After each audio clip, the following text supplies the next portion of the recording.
Hello everyone, welcome back to Helldivers 2. This is part 2 of my current Warbond ranking following the release of our 11th Warbond, the Servants of Freedom. To recap, we're looking at 4 items from each Warbond and its booster. Armor passive is acting as a sub for any Warbond lacking a 4th item, or booster, or simply where armor passive would outscore one of the two. From there, each item is graded from 1 to 10 to create a total score for the given Warbond. In part 1, we covered Helldivers Mobilized, Steeled Veterans, and Cutting Edge. And now, it's time for more. Quick side note, many thanks once again to Xeno Gaming for his thumbnail ninjutsu. You'll find a link to his channel in the corner and in the description. And as in part 1, you'll find Azure 4's takes on these Warbonds pinned in the comments at some point in the near future. Let's get into it. Unlike Cutting Edge, which had a bit of a rocky start, Democratic Detonation was a fan favorite out the gate. Solid weapon options, good destructive power, it had a lot going in its favor. Since release, some of its items have gotten better, and one in particular has emerged a little worse for wear. First up, the Explosive Crossbow.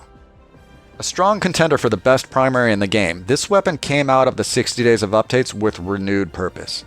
A single-hand primary allowing for package pickup or carrying a shield, destructive power for a wide variety of target demolition, and a quick rate of fire with AoE damage. It should be no surprise that the Explosive Crossbow warrants a 10. Next in line, the Eruptor. Man, I loved this gun. In its original state, it would hold the spot that the crossbow currently has. But it got nerfed, and then it got buffed, but is now outclassed by its smaller companion. The Eruptor can do more or less the same thing that the crossbow can, but it's a two-handed weapon, and what it does do, like the crossbow, it doesn't do quite as well anymore. It gets an 8. Our next contender is the Grenade Pistol. A single shot that packs a ton of power and destructive capacity. Prior to the release of the Ultimatum, I'd have comfortably said the Grenade Pistol was the single most popular secondary weapon in the game. So much so that even though everyone is currently Ultimatum crazy, you still see the Grenade Pistol all over. It's a 10. Hands down. Next up, the single greatest rags to riches story in the history of Super Earth. The Tale of the Thermite Grenade. These used to be a neat little noisemaker for the 4th of July and are now a versatile giant slayer. The single strongest grenade in the game, sticking to targets and causing burn damage before the explosion, the Thermites opened up a world of possibilities for builds owing to their ridiculous damage and utility. If I could rate them above a 10, I would. Last up for Democratic Detonation is the Expert Extraction Booster. Now, I personally love this booster. An enemy-less extraction is pretty boring, especially when it's 3 minutes of waiting to see which one of your teammates is going to get bored and start TKing you. On the flip side, an enemy-field extraction can quickly turn into a nightmare, especially against the new Gloom and Predator Terminates. Being able to take a full minute off that wait time is awesome, I think. But I'm pretty sure that on this one, I'm in a camp that's not that big. This booster gets a 5, but I think it should be higher. This puts Democratic Detonation at a well-deserved 43. A serious contender for top Warbond, and that's not even accounting for the Adjudicator, which deserves honorable mention as quite possibly the best AR currently available. The remaining Warbonds will need to put in overtime to best this beast. Let's see if they've got what it takes. Next up, Polar Patriots. And first in line here is the Tenderizer Assault Rifle. For my money, this only slightly beats out the Sickle as a solid AR. It's got better damage, a good rate of fire, and accuracy, and though it's low armor pen, it's often suspiciously better than that. I give this a 6. Next up, Incendiary Impact Grenades. No fuse for longer throws, detonation on impact, slightly less damage than their timed cousins. Incendiary grenades are solid no matter which option you choose. As far as which is better, well, that's a 6 of one, half a dozen of the other situation. Like their cousins, the Incendiary Impact Grenades get an 8. Now, we're going to follow those up with the Purifier. Once a laughably poor weapon, the Purifier has since become a freaking monster. Rapid fire shots as fast as you can pull the trigger. Charged shots that pack some of the best primary damage in the game with splash damage, with the ability to drop airships with a few well-placed shots. The Purifier is neck and neck with the explosive crossbow for the best primary weapon in the game. It's awesome. A 10, no contest. The last weapon we're looking at here is the Verdict Pistol. It's your standard sidearm. Good, but not great, with no real standouts to speak of apart from having a snazzy laser. It gets a solid 5. Depending on the route you take to get to it, it's probably going to be worth using, but there are several better options. The booster, Motivational Shocks, has niche uses at best. While it does make a notable difference when used, that's not enough to keep players from giving it the boot for damn near any other booster. It's a 2. Buy it if you don't have anything better to do with your medals. Honorable mention here to the Arctic Ranger armor, which is just a new skin for the Trailblazer Scout armor from the Helldivers Mobilized Warbond. Polar Patriots weighs in with a total of 31 points. Our next Warbond is the Viper Commandos. Wow, this one was a letdown on release. It looked kick-ass, and we had high hopes, but not so much. Its one standout makes it worthwhile, though if you're grouped, someone else probably already has it equipped.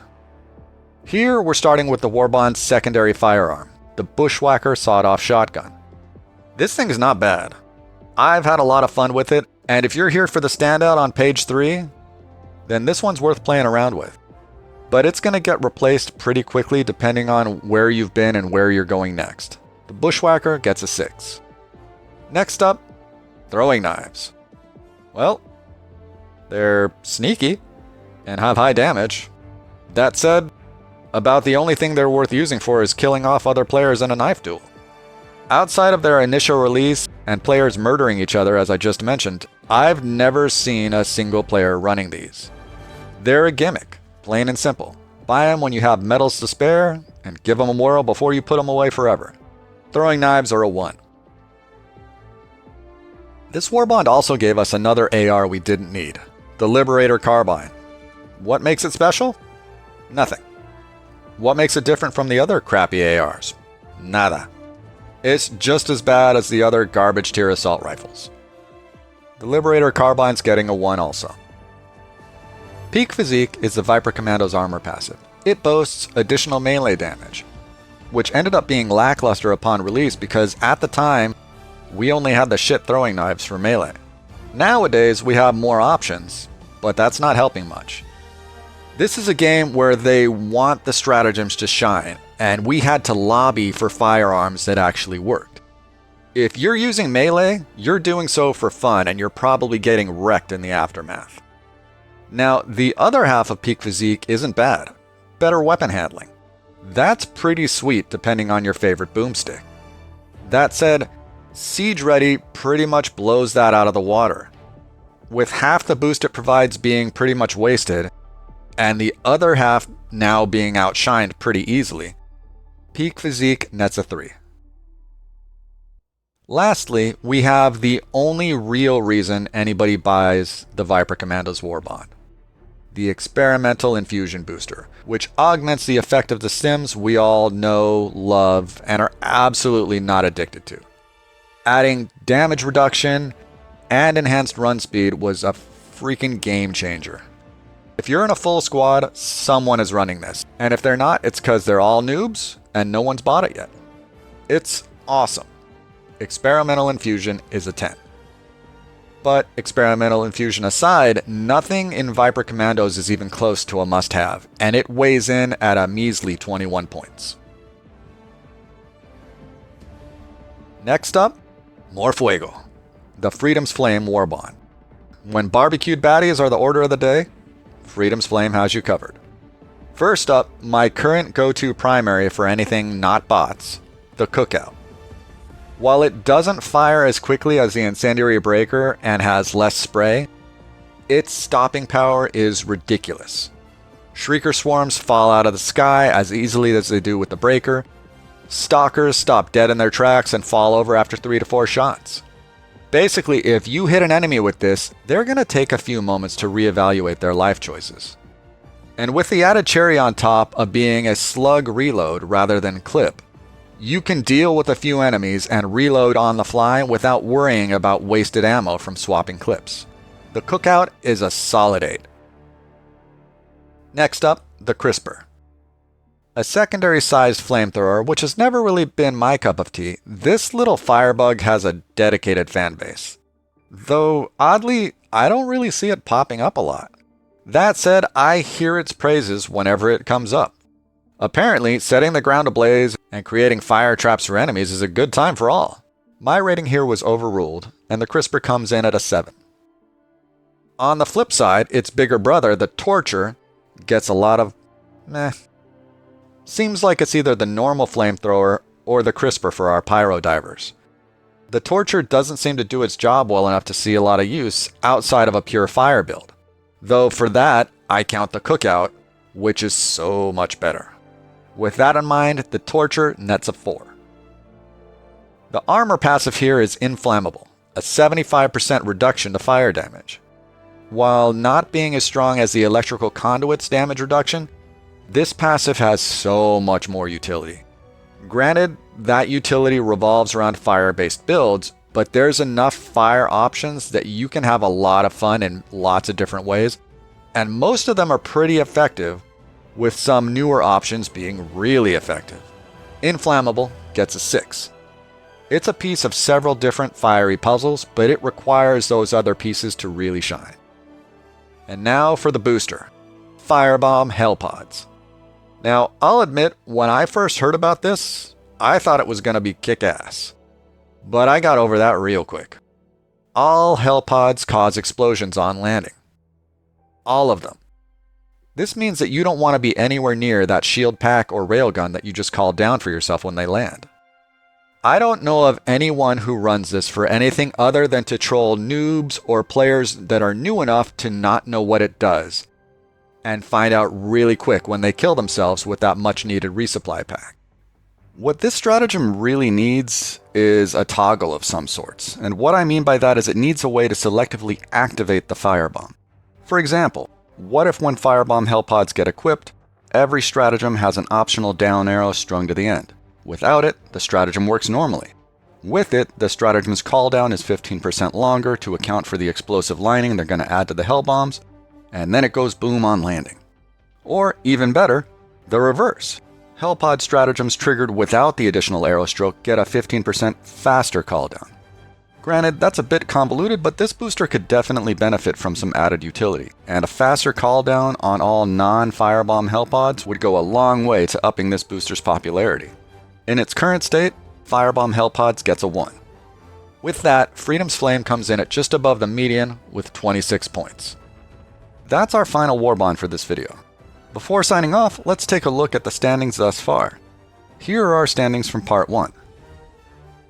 Now let's add at 43 points, Democratic Detonation.